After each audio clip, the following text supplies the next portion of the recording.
আজি মই বনাবলৈ গৈ আছোঁ আইতাই ছিগি দি পঠোৱা বাৰীৰ শাকেৰে ৰৌ মাছৰ জোল।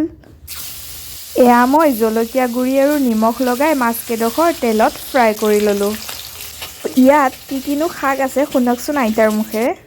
বিলঙনি, বগৰা পুলি, মানিমুনি, আকৌ বিষ এটা পালে কোনে নিব এতিয়া তালৈকে।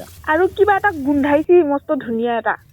এই সেয়া বগৰা পুলিতে গোন্ধাই। আমি খাই পিঠাগুড়ি খাং মাছৰ লগত, এতিয়া তেলে খালিতো আৰু ভাল। আইতাই কোৱা কাৰণে সেইকাৰণে মই তেলেৰে বনালোঁ আজি।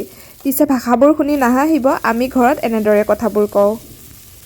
তাৰপিছত মই কেৰাহীটোত এচিকুট তেল দি জলকীয়া, পিঁয়াজ, কেঁচা হালধি আৰু 4 ফুটা নহৰু থেথেলিয়াই লৈ সেইখিনি ভাজি লৈ শাকখিনি এনেদৰে ভাজি লৈছোঁ। শাকখিনিৰ পৰা পানীবোৰ শুকাই যোৱাকৈ ভাজি ল'লোঁ। তাৰপিছতে ইয়াতে দিলোঁ গৰম পানী, আলু ভাজি লোৱা কেইডোখৰ, তাৰপিছত নিমখ দি অকণমান লৰাই ঢাকনি লগাই দিলোঁ 10 মিনিটৰ বাবে। এয়া ঢাকনিখন খুলি আলুবোৰ এনেদৰে অকণমান ভাঙি দিছোঁ। এতিয়া সময় হৈ গৈছে মাছ কেইডোখৰ দিয়া। এয়া দেখিছেনে মোৰ ভাতটো হৈ গ'ল ৰেডি। 6 মিনিটৰ পিছত মই গেছটো কৰি দিলোঁ বন্ধ। এয়া মোৰ তৰকাৰীখন হৈ গ'ল ৰেডি খাবৰ কাৰণে।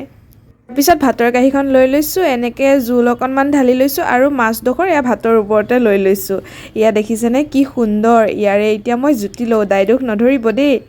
এই চব্জিখনৰ গোন্ধটো যে ইমানেই বেছি ভাল লাগিছিল মোৰ, তাতোকৈ বেছি ভাল লাগিছিল খাই। ইমানে বেছি জুতি লাগিল নহয় খাই। আইতা দি পঠোৱাৰ বাবে বহুত বহুত ধন্যবাদ দেই। পিছে আজিলৈ আহিছোঁ দেই। ভিডিঅ'টো যদি চাই ভাল পালে তেতিয়াহ'লে লাইক আৰু ফ'ল' কৰিবলৈ নাপাহৰিব। Bye bye guys.